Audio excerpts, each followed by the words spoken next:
जय हिंद जय भारत दोस्तों, मैं पुष्पेंद्र गौड़ पुनः आप सभी का फिर से स्वागत करता हूँ। दोस्तों, कक्षा 10वीं के गणित विषय में अध्याय 6 हमारा लगातार चल रहा था। उसमें प्रश्नावली 6.4 के प्रश्न क्रमांक 1 से लेकर प्रश्न क्रमांक 4 तक हम पिछले वीडियो में हल कर चुके हैं। आइए दोस्तों, आज हम करते हैं प्रश्न क्रमांक 5 का हल। तो प्रश्न क्रमांक 5 कहता है कि एक त्रिभुज एबीसी की भुजाओं एबी, बीसी और सीए के मध्य बिंदु एबी, बीसी और सीए के मध्य बिंदु क्रमशः डी, ई और एफ है। तो त्रिभुज डीईएफ, त्रिभुज डीईएफ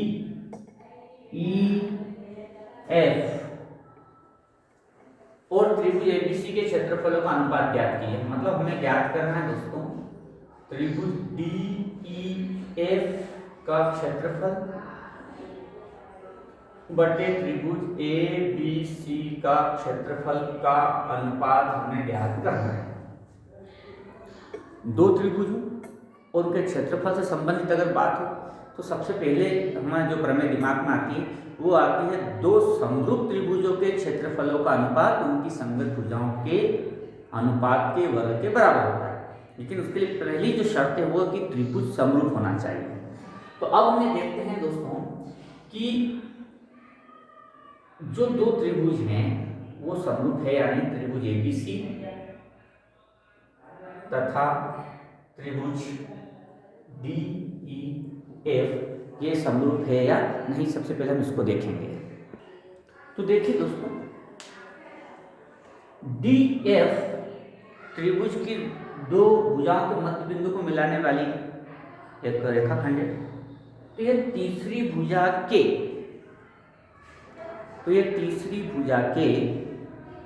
समांतर भी होती है और उसकी आधी भी होती है। ये हमने कक्षा 9वीं में पढ़ा था। कक्षा 9वीं में मध्य बिंदु प्रमेय आपने पढ़ी है और मध्य बिंदु प्रमेय कहती है कि किसी भी त्रिभुज की दो भुजाओं के मध्य बिंदुओं को मिलाने वाली रेखा तीसरी भुजा के समांतर भी होती है और उसके आधी भी होती है। तो इसी प्रकार से अगर हम देखें तो त्रिभुज एबीसी तथा डीएफ में जो डीएफ है वो तीसरी भुजा बीसी के समांतर भी होगी तथा जो डीएफ है वो आधी होगी बीसी की। कहाँ से आई ये बात दोस्तों? ये आई मध्य बिंदु प्रमेय से। ये समझना बहुत जरूरी है। ये कक्षा 9वीं की प्रमेय है कि किसी त्रिभुज की दो भुजाओं के मध्य बिंदुओं को मिलाने वाली रेखा तीसरी भुजा के समांतर भी होती है तथा उसकी आधी भी होती है। अब डीएफ बराबर आधी बीसी, अर्थात दोस्तों डीएफ बराबर बीसी का आधा ईसी होता है। अब ऐसा करने से क्या हुआ? ऐसा करने से ये हुआ कि ये आपका समांतर चतुर्भुज हो गया। क्यों हो गया समांतर चतुर्भुज? क्योंकि एक चतुर्भुज की सम्मुख भुजा बराबर हो तथा समांतर भी हो तो वो समांतर चतुर्भुज होता है। अतः DECF एक समांतर चतुर्भुज है।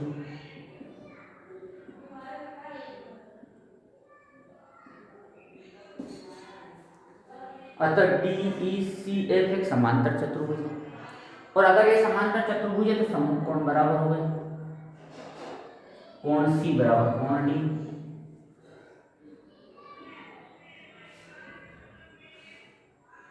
ये हमारी समीकरण है कार्य। दोस्तों इसी प्रकार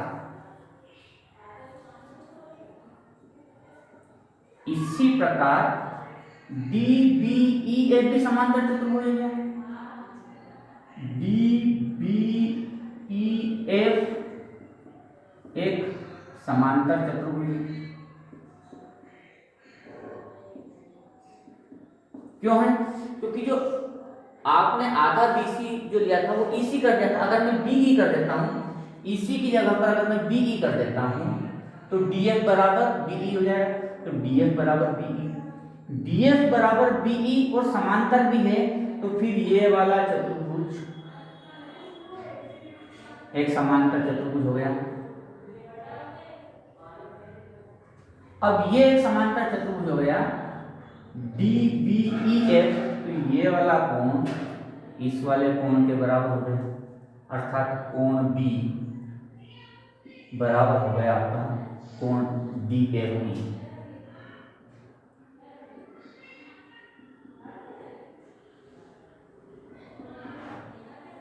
और आप देखेंगे समीकरण 1 व 2 से, समीकरण 1 व 2 से अगर आप देखते हैं दोस्तों, तो आप पाएंगे कि त्रिभुज ABC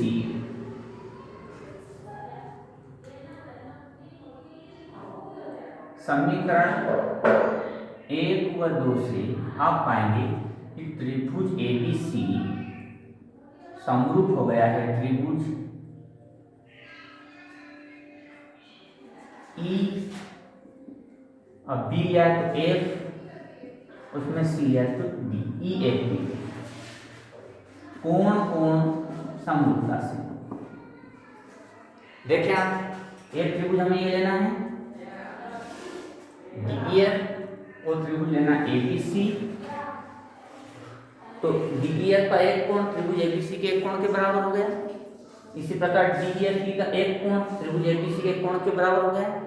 और अगर दो कोण भी दो त्रिभुज के बराबर, यदि दो त्रिभुज के दो कोण भी बराबर हो जाते हैं तो दोनों त्रिभुज समरूप हो जाते हैं।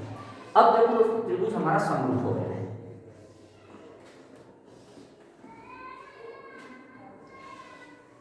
और जब दो त्रिभुज समरूप हो जाते हैं तो हम आसानी से प्रमेय लगा सकते हैं। त्रिभुज DEF का क्षेत्रफल बराबर त्रिभुज ABC का क्षेत्रफल होगा उनकी संगत भुजाओं के वर्गों के योग के बराबर। तो हमने एक संगत भुजा ले ली, मान लो त्रिभुज DEF, तो त्रिभुज DEF की हमने एक भुजा ले ली DF,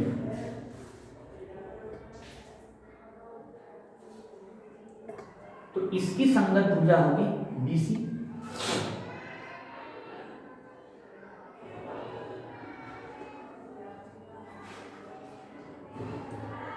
लेकिन दोस्तों हमने देखा था कि ये जो त्रिभुज की ये वाली जो भुजा है इसकी BC की हाफ होती है।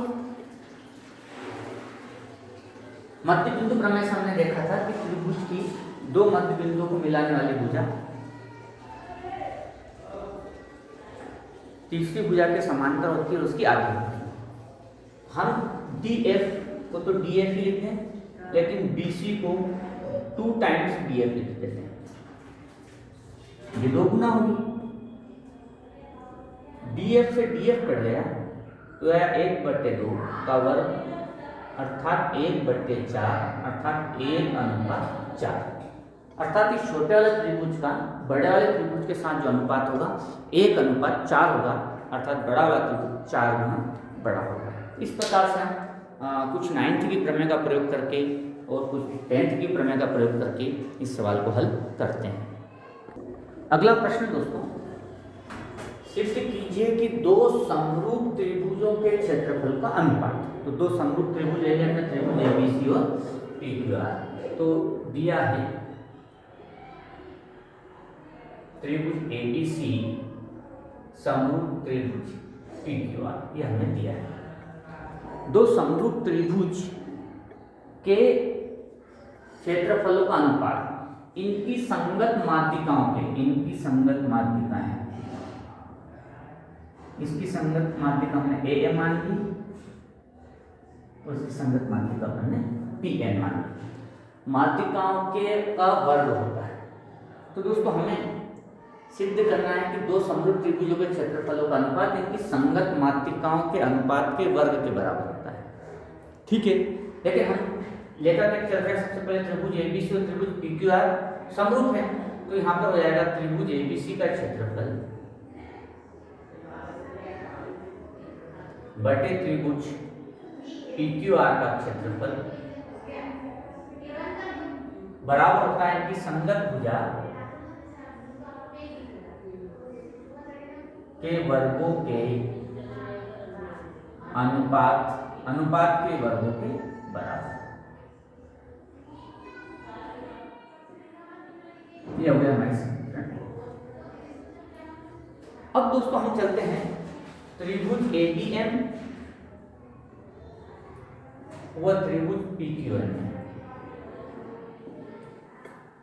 त्रिभुज ABM व PQN में तो हम देखते हैं कि क्योंकि त्रिभुज ABC और PQR समरूप है तो इसलिए इनकी जो भुजाओं का अनुपात है AB बटे PQ बराबर BC बटे QR।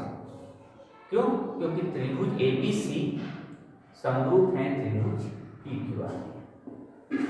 तो त्रिभुज ABC और PQR तो समरूप है ही, तो इनकी भुजाओं का अनुपात तो हम बराबर ले ही सकते हैं। लेकिन हम BC को लिख सकते हैं 2 टाइम BM क्योंकि M मध्य बिंदु है। इसी प्रकार QR को लिख सकते हैं 2 टाइम QM। AB को ऐसे ही रखा और BC को हमने रखा 2 बार BM बटे 2 बार QM। क्यों? कि M और N मध्य बिंदु है, M और N मध्य बिंदु है। इससे कट गया तो आपका आया AB बटे PQ बराबर BM बटे QN तथा कोण B बराबर कोण B बराबर कोण Q। क्यों? क्योंकि त्रिभुज ABC और PQR पहले से समरूप हैं और कोण B और कोण Q उसके संगत कोण हैं। तो यहाँ पर आपका थर्ड क्राइटेरियन लग जाता है। थर्ड क्राइटेरियन या हम कहते हैं तीसरी कसौटी। और तीसरी कसौटी कहती है कि अगर किसी त्रिभुज का एक कोण बराबर हो और उसको बनाने वाली जो भुजाएं हैं उनका अनुपात समान हो तो वो दोनों त्रिभुज समरूप होते हैं। तो देखो यहाँ पर ये शर्त पूरी होती है, तो एक त्रिभुज का एक कोण दूसरे त्रिभुज के एक कोण के बराबर है और इन कोण को बनाने वाली भुजाएं समान अनुपात में है। अतः त्रिभुज की समरूपता की तीसरी कसौटी से त्रिभुज ABM समरूप त्रिभुज PQR। और अगर दो त्रिभुज समरूप होते हैं तो उनकी संगत भुजाएं समान अनुपात में होती है। अतः AB बटे PQ बराबर AM बटे PN। यह हुआ हमारी समीकरण 2 और समीकरण 2 का मान समीकरण 1 में रखने पर समीकरण 2 व 1 से तो त्रिभुज ABC का क्षेत्रफल बटे त्रिभुज PQR का क्षेत्रफल बराबर AB बटे PQ। लेकिन आप जानते हैं AB बटे Q तो AM बटे PN है, AM बटे PN और इसकी घात 2। तो दोस्तों याद है दो समरूप त्रिभुजों के क्षेत्रफलों का अनुपात उनकी संगत मात्रिकाओं के वर्गों अनुपात के वर्गों के बराबर होता है। अंतिम प्रश्न इस प्रश्नावली का, सिद्ध कीजिए कि एक वर्ग की किसी भुजा पर बनाए गए समबाहु त्रिभुज का क्षेत्रफल। एक वर्ग की किसी भुजा पर बनाए गए समबाहु त्रिभुज, अभी DCM मान लिया वर्ग है तो दोस्तों हम यहाँ पर वर्ग है तो इसकी भुजाओं की लंबाई a मान लेते हैं। अब इसके ऊपर हमने एक समबाहु त्रिभुज बनाया ABCDE नाम दे देते हैं तो इसकी लंबाई भी a हो गई। तो एक वर्ग की सिद्ध कीजिए कि एक वर्ग की किसी भुजा पर बनाए गए समबाहु त्रिभुज का क्षेत्रफल, अर्थात हमें क्या ज्ञात करना है,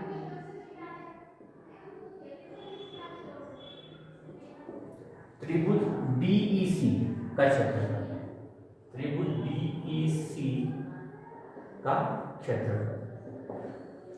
सिद्ध कीजिए कि एक वर्ग की किसी भुजा पर बनाए गए समबाहु त्रिभुज का क्षेत्रफल, एक वर्ग की किसी भुजा पर बनाए गए समबाहु त्रिभुज का क्षेत्रफल उसी वर्ग के एक विकर्ण पर, तो हमने विकर्ण बना लिया, बनाए गए समबाहु त्रिभुज, इस पर हमने समबाहु त्रिभुज बनाया दोस्तों, ये इसको नाम दे दिया हमने एफ,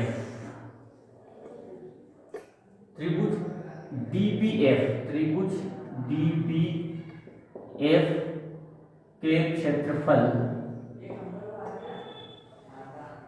का आधा होता है, का आधा होता है 1/2 इसका।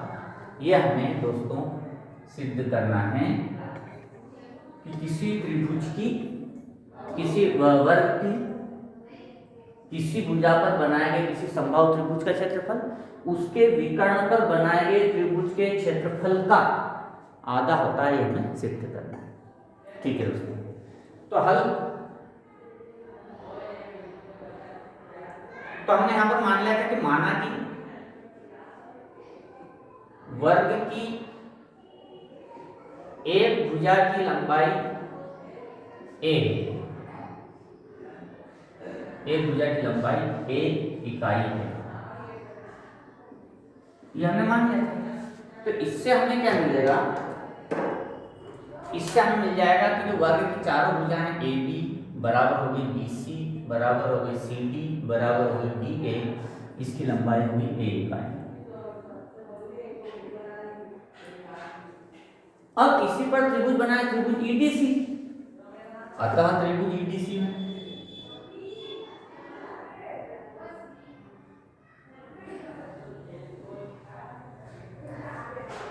ED बराबर DC बराबर EC, ये भी a इकाई होगी, ये भी a इकाई होगी। अब हम विकर्ण निकाल लेते हैं त्रिभुज ABD में, त्रिभुज ABD में पाइथागोरस प्रमेय से,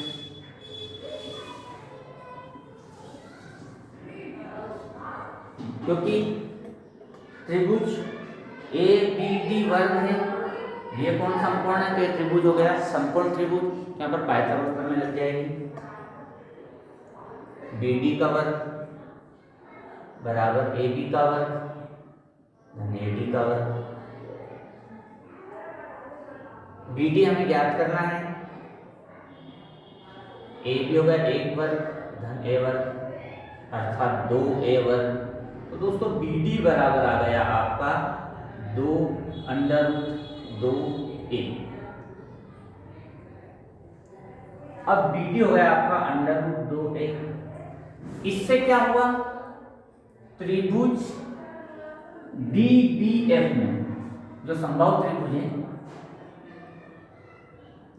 समबाहु त्रिभुज DBF में DB जो है √2 है, तो DB बराबर हो गया DF, DB बराबर DF बराबर BF, और ये हो गया √2A। इतना हमारा हल प्राप्त हो गया। अब इसी की सहायता से हम बाकी हल कर लेंगे।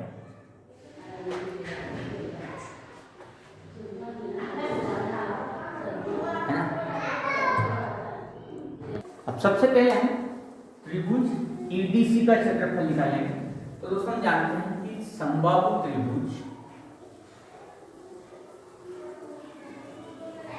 EDC का क्षेत्रफल, तो आप हेरोल्ड्स प्रमेय में पढ़ चुके हैं कि समबाहु त्रिभुज के क्षेत्रफल का जो सूत्र होता है वो होता है √3/4 गुणित किसी एक भुजा का वर्ग। तो यहाँ पर जो एक भुजा है समबाहु त्रिभुज EDC का क्षेत्रफल, उसकी जो भुजा है वो हमने मान लिया BC, तो ये हो गई 1/2, ये आपकी समीकरण 1 होगी। उस समबाहु त्रिभुज का क्षेत्रफल हेरोन्स के प्रमेय से आप सीधा निकाल सकते हैं, हेरोन सूत्र से, और वो होता है √3/4 किसी एक भुजा का वर्ग, भुजा की लंबाई का वर्ग। इसी प्रकार समबाहु त्रिभुज DBF का क्षेत्रफल,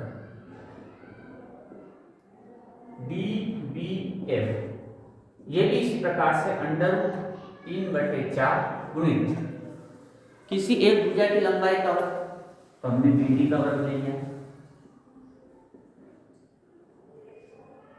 √3/4 गुणित जो BD है वो है √2 की घात 2।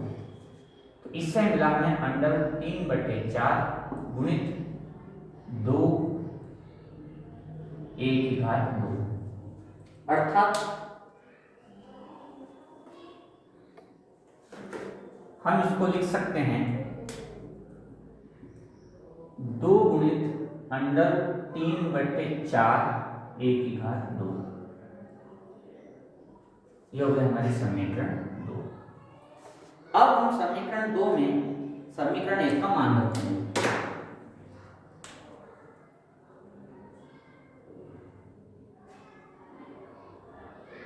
समीकरण 1 व 2 से तो ये √3/4 a की घात 2 ये इस त्रिभुज के क्षेत्रफल के बराबर है, इसके बराबर। देखो समबाहु त्रिभुज क्षेत्र का क्षेत्रफल, समबाहु त्रिभुज DEF, तो त्रिभुज DBF का क्षेत्रफल बराबर 2 गुणित √3/4 a की घात 2, ये है √3/4 a की घात 2, और √3/4 a की घात 2 त्रिभुज EDC के क्षेत्रफल के बराबर है, त्रिभुज EDC का क्षेत्रफल। अब 2 को इधर पहुंचा दें तो दोस्तों हो जाएगा 1/2 त्रिभुज DBF का क्षेत्रफल बराबर त्रिभुज EDC का क्षेत्रफल, और यही हमें सिद्ध करना था। इस प्रकार से यह सवाल हल होता है दोस्तों, और आप आसानी से इसको हल कर पाएंगे। ये प्रश्नावली यहीं समाप्त होती है। नई प्रश्नावली नए विषय वस्तु के साथ पुनः उपस्थित रहूँगा। तब तक के लिए जय हिंद, जय भारत।